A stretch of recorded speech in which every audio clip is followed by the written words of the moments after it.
Hi everyone, welcome to dream job online classes. ఈరోజు మనం income tax డిపార్ట్మెంట్లో canteen attendant సంబంధించి జాబ్స్ పడ్డాయి. సో ఈ యొక్క నోటిఫికేషన్ గురించి పూర్తిగా తెలుసుకుందాం. అలాగే మన యొక్క ఛానల్ని సబ్స్క్రైబ్ చేసుకోండి. అండ్ నెక్స్ట్ వచ్చేసరికి ఎవరైతే ఎగ్జామ్స్ ప్రిపేర్ అవుదాం అనుకుంటున్నారో వాళ్ళందరికీ కూడా కింద డిస్క్రిప్షన్లో మన రెండో ఛానల్ లింక్ అనేది ఇస్తాను. ఆ ఛానల్ ఏంటంటే only education purpose, only subject oriented మాత్రమే ఉంటాయి. అందులో ఎటువంటి నోటిఫికేషన్స్ అయితే ఉండవు. సో రైల్వేస్ ప్రిపేర్ అవుదాం అనుకున్న వాళ్ళు, అలాగే ఎస్ఎస్సి ప్రిపేర్ అవుదాం అనుకున్న వాళ్ళకి ప్రీవియస్ ఇయర్ క్వశ్చన్ పేపర్స్ అన్నీ కూడా అందులో ఉంటాయి. ఇందులో వచ్చేసరికి canteen attendant only 10th class pass అయి ఉంటే చాలు, అప్లై చేసుకోవచ్చు. దీని యొక్క ఎగ్జామ్ డేట్స్ కానీ, సెలక్షన్ ప్రాసెస్ కానీ అన్నీ కూడా ఇవ్వటం జరిగింది. అండ్ నెక్స్ట్ దీనికి ఎటువంటి ఎగ్జామినేషన్ ఫీజు కూడా పే చేయని అవసరం లేదు. ఇది ఓన్లీ ఆన్లైన్లో అప్లై చేస్తే చాలు. మీకు హాల్ టికెట్ వచ్చింది అంటే మీకు డెఫినెట్గా సగం ప్రాసెస్ అయితే అయినట్టే. సో దీని టోటల్ డీటెయిల్స్ అనేది కూడా మనం చూద్దాం. ఇందులో వచ్చేసరికి ఫస్ట్ నోటిఫికేషన్ చూద్దాం, తర్వాత ఎలా అప్లై చేయాలి అనే ప్రాసెస్ కూడా మనం చూద్దాం. ఈ నోటిఫికేషన్స్లో మనకి చాలా వరకు ఇది గ్రూప్ సి ఇక క్లియర్గా ఇచ్చారు. గ్రూప్ సి సంబంధించింది. ఇది సెంట్రల్ గవర్నమెంట్. మీరు తమిళనాడు కదా, తమిళనాడు వాళ్ళే అప్లై చేసుకోవచ్చా అనుకుంటే లేదు, అందరూ కూడా అప్లై చేయొచ్చు. ఇక ఇచ్చారు. Applications are invited from the eligible Indian citizens for the post of canteen attendant in the departmental canteen of the income tax department. ఎక్కడంటే Tamil Nadu and Pondicherry region. So thereafter referred to as the department అన్నది group C cadre కింద వస్తుంది. And next ఈ post general central service, ఓకేనా. So general central service group C non gazetted non ministerial post.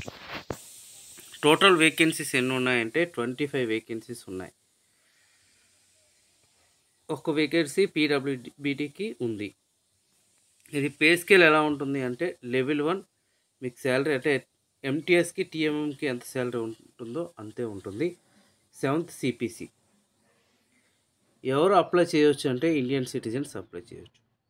Educational qualification ఏంటి అంటే only 10th pass అయి ఉంటే చాలు. అది ఓపెన్ స్కూల్ అయినా సరే పర్వాలేదు, ఏదైనా no problem. Age limit last date 22/9/2024కి ఇచ్చారు. 18 నుంచి 25 ఇయర్స్ వరకు ఉండాలి. ఒకవేళ మీరు గవర్నమెంట్ సర్వెంట్స్ అయితే, మీరు ఒకవేళ లోకల్లోకి వెళ్ళాలి అనుకుంటే తమిళనాడు క్యాండిడేట్స్ 18 నుంచి 25 40 ఇయర్స్ వరకు కూడా వాళ్ళు అప్లై చేసుకోవచ్చు. ఇంకా డేట్ ఆఫ్ సబ్మిషన్ మీకు 22/9/2024 లాస్ట్ డేట్. అండ్ నెక్స్ట్ మీకు షార్ట్ లిస్ట్ ఎప్పుడు పెడతారు అంటే మీరు అప్లై చేసిన తర్వాత షార్ట్ లిస్ట్ అనేది పెడతారు. ఆ షార్ట్ లిస్ట్ ఎప్పుడు పెడతారంటే అక్టోబర్ 1ని మీకు షార్ట్ లిస్ట్ అనేది పెట్టడం జరుగుతుంది. హాల్ టికెట్స్ ఎప్పుడు డౌన్లోడ్ చేసుకోవచ్చు? 1 అక్టోబర్ నుంచి 5 అక్టోబర్ వరకు మీరు డౌన్లోడ్ చేసుకోవచ్చు. మీకు రిటర్న్ ఎగ్జామినేషన్ ఎప్పుడు ఉంటుంది, ఎక్కడ ఉంటుంది అంటే మీకు ఎగ్జామ్ ప్లేస్ వచ్చేసరికి చెన్నైలో ఉంటుంది. రిటర్న్ ఎగ్జామ్ డేట్ వచ్చేసరికి 6/10/2024. ఓకే, అన్నీ క్లారిటీగా ఇచ్చేశారు. సో ఆ క్లారిటీ ప్రకారంగానే మీకు ఈ నోటిఫికేషన్ జరుగుతుంది. మీకు ఆల్మోస్ట్ అక్టోబర్ 10-12 కల్లా మీకు అంత ప్రాసెస్ అంతా క్లియర్గా అయిపోతుంది. ఆల్మోస్ట్ 1 మంత్లో ఈ ప్రాసెస్ అంతా కంప్లీట్ అయిపోతుంది. మీకు ఇప్పటికిప్పుడు జాబ్ కావాలి అనుకున్న వాళ్ళు ఇది అప్లై చేసుకుంటే సూపర్ జాబ్. అండ్ నెక్స్ట్ ఏంటి అంటే షార్ట్ లిస్ట్ చేసేటప్పుడు మీ యొక్క పర్సంటేజ్ అనేది చూస్తారు. సో ఎవరైతే ఎక్కువ మార్క్స్ ఉన్నాయో వాళ్ళందరూ కూడా అప్లై చేయండి. సో మిగతా వాళ్ళు కూడా అప్లై చేయండి, ఎందుకంటే అలాగే ఎగ్జామినేషన్ ఫీజు ఎవరికీ లేదు కాబట్టి అప్లై అయితే చేయండి. అండ్ నెక్స్ట్ ఏజ్ లిమిట్ ఇవన్నీ చూసారు. అండ్ ఏజ్ రిలాక్సేషన్ ఎస్సీ ఎస్టీకి అయితే 5 ఇయర్స్ వరకు ఇచ్చారు. ఓబీసీకి 3 ఇయర్స్ 28 ఇయర్స్ వరకు ఉంది. పీడబ్ల్యూడి 10 ఇయర్స్ వరకు ఇచ్చారు. And central government civilian employees up to 40 years వరకు ఇచ్చారు. ఇంకా ఇవన్నీ చూసాం. అప్లికేషన్ ఫీజ్, ఎటువంటి ఎగ్జామినేషన్ ఫీజ్ లేదు. అప్లై అయితే ఓన్లీ ఆన్లైన్లోనే అప్లై చేయాలి. ఎటువంటి ఆఫ్లైన్ కాపీ కూడా మీరు పంపించాల్సిన అవసరం లేదు. And next documents, A documents అవసరం మనం ఆన్లైన్లో అప్లై చేయడానికి?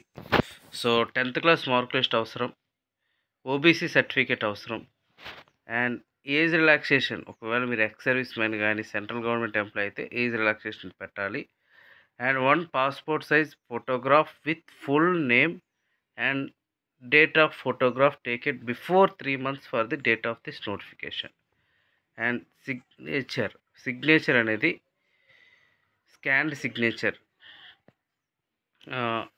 బ్లాక్ పెన్తో ఉండాలి.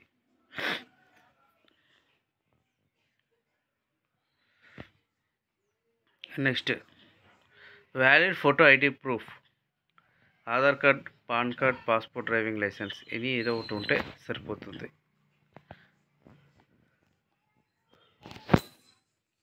రిక్రూట్మెంట్ ప్రాసెస్ ఎలా ఉంటుందంటే 2 స్టేజెస్లో ఉంటుంది. ఫస్ట్ షార్ట్ లిస్ట్ చేస్తారు, తర్వాత షార్ట్ లిస్ట్ అయిన క్యాండిడేట్స్కి ఎగ్జామ్ అనేది పెడతారు. సో ఎగ్జామ్ ఏ విధంగా ఉంటుంది? 100 మార్క్స్ ఉంటుంది. 25 questions numerical aptitude, 25 questions general awareness, 25 questions general intelligence, general English 25 marks. So ఇందులో నెగిటివ్ మార్కింగ్ అనేది కూడా ఉంది. సో ఈ సిలబస్ అయితే ఇచ్చారు క్లియర్గా ఇక్కడ. సో దీని గురించి ఎవరెవరు అప్లై చేద్దాం అనుకుంటున్నారో కింద కామెంట్ అయితే చేయండి. వాళ్ళందరికీ స్పెషల్గా ఏ విధంగా చేస్తే బాగుంటుంది అనేది కూడా నేను చెప్తాను. ఇంకా హాల్ టికెట్స్ అవి కూడా మనకి ఎప్పుడు వస్తాయని చెప్పారు. 1 అక్టోబర్ నుంచి హాల్ టికెట్స్ వస్తాయి. రిటర్న్ ఎగ్జామ్ డేట్ వచ్చేసరికి 6/10/2024. అండ్ మీరు ఎగ్జామ్కి వెళ్ళేటప్పుడు మీ హాల్ టికెట్ ఇవన్నీ కూడా పట్టుకొని వెళ్ళాల్సి ఉంటుంది. మీకు రిజల్ట్స్ కూడా మీకు వెబ్సైట్లో కానీ లేదంటే అక్కడ బయట నోటీస్ బోర్డులో ఎఫెక్ట్స్ చేస్తారు. అండ్ నెక్స్ట్ వచ్చేసరికి ఈ అప్లై చేసేదానికి గైడ్లైన్స్ చూద్దాం. ఫస్ట్ రిజిస్టర్ అవ్వాలి. రిజిస్టర్ అయిన తర్వాత మీరు లాగిన్ అవ్వాల్సి ఉంటుంది.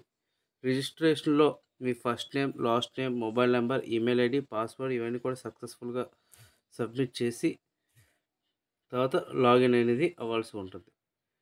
మీరు లాగిన్ అయ్యేటప్పుడు చాలా జాగ్రత్తగా లాగిన్ అవ్వాలి. అంటే ఎటువంటి మిస్టేక్స్ కూడా చేయకూడదు. టైపింగ్ మిస్టేక్స్ అనేది కరెక్ట్గా చూసుకొని టైప్ చేయండి. అండ్ ఎటువంటి మిస్టేక్స్ ఉన్నా సరే మీకు అప్లికేషన్ అనేది రిజెక్ట్ అయిపోవచ్చు. మీరు అప్లోడ్ చేసేటప్పుడు కరెక్ట్గా అప్లోడ్ చేయండి. మీ యొక్క ఫోటో కానీ, ఆధార్ కార్డు కానీ, మీ 10th క్లాస్ మార్క్ లిస్ట్ కానీ, ఓబీసీ కానీ లేదా ఎస్సీ సర్టిఫికేట్ కానీ ఇవన్నీ కూడా ఒక ఫైల్ 1 MB ఉండాలి. పీడిఎఫ్ ఫార్మాట్లో ఉండాలి. ఇక ఫోటో అనేది ఈ విధంగా ఉండాలి. మీకు 2 చెవులు కనిపించాలి. And next me date, me name ఇలా రావాలి. మీ ఎప్పుడు ఫోటో తీసుకున్నారు అనేది కూడా రావాలి. ఇన్ కేస్ మీరు ఫోటో ఇలా చూసారు కదా, బ్లర్గా ఉన్నా, టూ బ్రైట్గా ఉన్నా, తర్వాత ఇలా స్పెట్స్ పెట్టుకున్నా మీకు రిజెక్ట్ అనేది చేస్తారు. మీ ఫోటో స్ట్రైట్గానే ఉండాలి, సైడ్ ఫోటో ఉండకూడదు. అండ్ నెక్స్ట్ సిగ్నేచర్ వచ్చేసరికి వైట్ పేపర్ మీద బ్లాక్ పెన్తో సిగ్నేచర్ అనేది చేయాలి. ఈ 3 కేసెస్ కూడా యాక్సెప్ట్ చేస్తారు. ఇన్ కేస్ ఈ పేపర్ ఇలా ఫుల్ పేపర్ మీద సిగ్నేచర్ ఉంటే యాక్సెప్ట్ చేయరు. దాన్ని క్రాప్ చేస్తే మాత్రమే యాక్సెప్ట్ చేస్తారు. ఇది క్లియర్గా ఇచ్చారు. సో డాక్యుమెంట్స్, సో ఎవరికైతే ఎలిజిబిలిటీ ఉందో మ్యాక్సిమం మన ఛానల్ ఫాలో అయిన అందరికీ కూడా 10th మార్క్ లిస్ట్ 10th అనేది ఉంటాయి. సో 10th ఉంది కాబట్టి మీరు అందరూ కూడా అప్లై అయితే చేయండి. ఎటువంటి ఎగ్జామినేషన్ ఫీజు కూడా లేదు. So friends, thank you very much and all the best.